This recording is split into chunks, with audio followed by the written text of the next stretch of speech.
Recently, there's been a revolution in the field of AI. More and more companies are open sourcing their algorithms for free online, and people all over the world are advancing the intelligence of AI. This is great, but as AI becomes more creative, our species begins to fall victim to natural selection. And if we're not careful, AI will surpass our creativity and begin to replace us. In order to fight this fear, we need to evolve as a species and merge with AI. Thankfully, brain-to-computer interfaces, or BCIs, allow us to connect with AI and transcend our human limitations. Imagine being able to link up with other minds instantly around the world, regardless of the language. Or imagine any time a crisis was occurring, people would know about it instantly, enabling us to become far more proactive. Surprisingly, BCIs already exist, albeit a lot simpler. Cochlear implants are a great example of this, as they benefit many people who have impaired hearing. These interfaces translate audio signals into electrical pulses sent directly to the Wernicke's area of the brain. Other BCIs exist to control cursors, phone dialing, robotic arms, and even paralyzed bodies.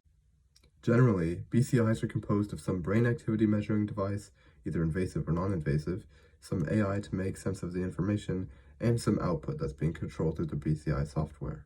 Non-invasive brain measuring devices consist of EEGs and MRIs, while invasive brain measuring devices consist of small electrodes that enter your brain or neural laces that surround the brain inside your skull. Currently, there are two main ways to measure brain activity non-invasively. This is through EEGs and fMRIs. The EEG hardware is totally safe for the user, but records very noisy signals, while fMRIs are pretty accurate and detect the brain's blood flow, but are really expensive and super dangerous as they can fling metal objects violently around a room through their magnetic field. It seems that the best way to measure brain activity is through invasive devices which require surgery to be implemented. One of these devices is called a neural lace. It's a lace that envelopes the brain beneath the skull.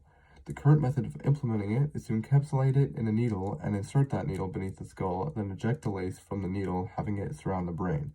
Currently, Musk's Neuralink is trying to achieve this. More on him later. The BCI process goes simply like this. You need a person to generate a signal through neurofeedback. Those signals are then detected through brain activity measuring devices and then processed through AI. The results from the AI are used in the BCI's output, maybe to control a mouse or something. Let's take a quick look at how the AI in the BCI actually works. The AI being used is a specific type of AI called a convolutional neural network, or CNN. It focuses on time, position, and order of the data that it receives. It works best for audio and visual elements because the CNN's architecture is based off of the neural networks and occipital lobe in our brain. For BCIs, the type of data used to train the AI is an image with a picture of all the neurons in the patient's brain, whose pixel intensity corresponds to the neuron's amount of voltage. The AI then makes predictions on what its user is trying to do, and the user tells the AI whether it was right or not, repeating this process 4 or 5 times until the AI can successfully interpret the user's signals. Due to the open source nature of big tech companies and neuroscience firms, there are many studies that have already gathered data from their patients, imagining specific things, and published the datasets online for free. The Berlin BCI firm has datasets available to anyone containing fully mapped out images of neurons as their subjects imagined different things specific to each study.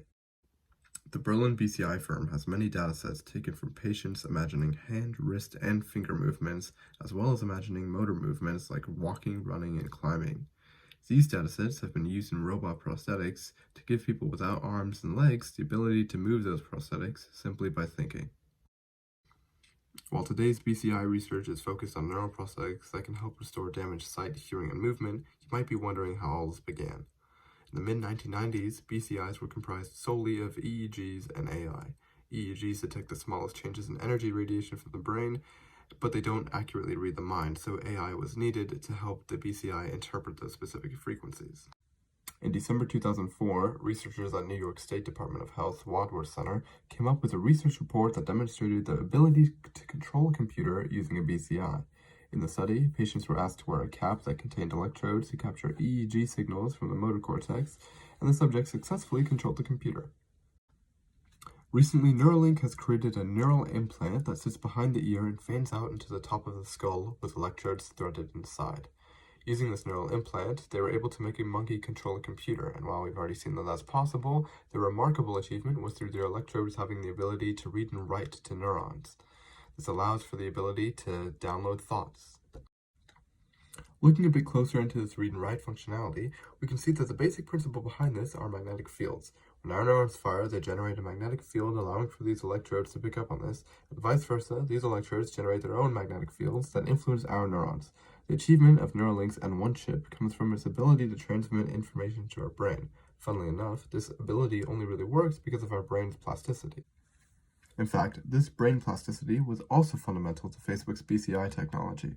Facebook recently held a conference where they showed two people communicating almost telepathically from one brain to another, and we saw as one person order the other to pick up specific objects all through their BCI.